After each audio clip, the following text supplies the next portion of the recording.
More than Crota, more than Oryx, and at this point even more than the Witness. No villain in the Destiny franchise has ever been built up to the degree that Savathun has been. So let's just jump into this, guys. Right before the expansion in the Season of the Lost finale, we just exorcised Savathun's worm from her, and she escaped with no trace of where she went. In the first mission of the Witch Queen, Mars was just returned to us, and it's covered in these weird time distortions, so we begin investigating and we find this mysterious relic. But as we're looking at this relic, Cabal forces start to come in, and then we see Savathun's ship. We quickly fight our way through these Cabal and use their cannon to launch ourselves right up to it. But it's quiet. Too quiet.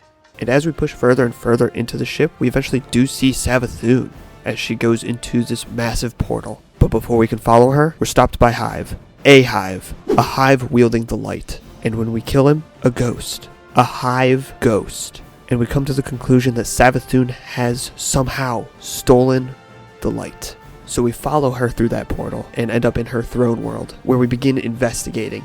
We learn this new darkness ability, Deep Sight. And with Deep Sight we can kind of pull things forward in time from the past. It's kind of associated with all those time distortions and everything occurring on Mars, and Deep Sight's going to be pretty important going forward here.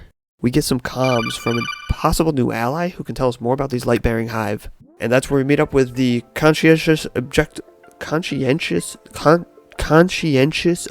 himself, the Hive Ghost Finch.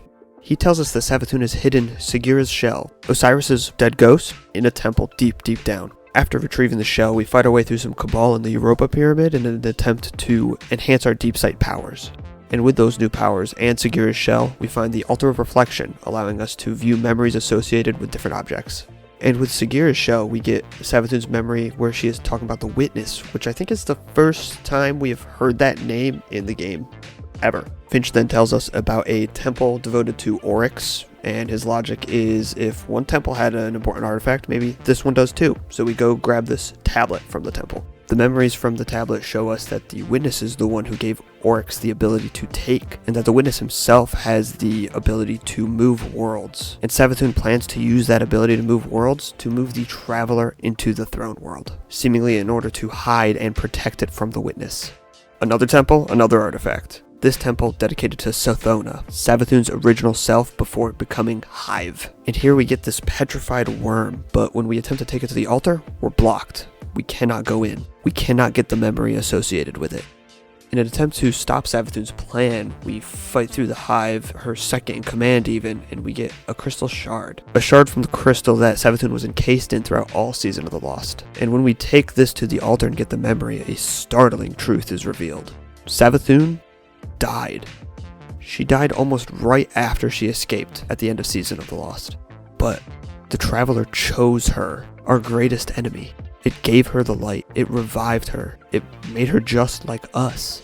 And after seeing this memory, Savathun is there, and boy did the Hive God of Cunning get us again.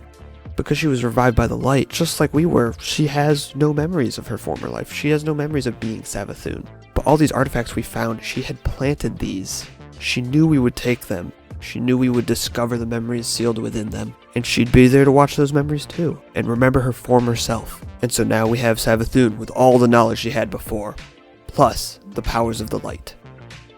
The Vanguard meets, shocked, hurt, that the Traveler would give Savathun the light. And Ikora says it doesn't matter. Regardless, we cannot let Savathun take the Traveler. So Ikora uses the relic on Mars to unlock the memories in the worm, where we find out the Hive have been fooled from the beginning. The Witness lied to them and turned them against the Traveler, driving them into the power of the Worm Gods and the darkness.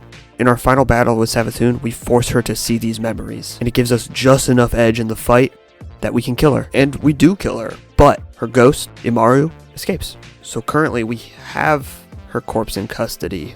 We can keep it from getting resurrected by Imaru, but that threat is still out there. Not even to mention the Lucent Brood is still very active, presumably acting under Imaru's orders. We see them trying to claim the Scarlet Keep in Season of the Risen, retrieve the fragments of Nezarec in Season of Plunder, and who knows what else they're going to get up to. I'm sure Savathun's going to get resurrected at some point, because otherwise we would have just killed her. The question is, when? And for that, we're just going to have to wait. That's it for now. Like, comment, sub. Peace.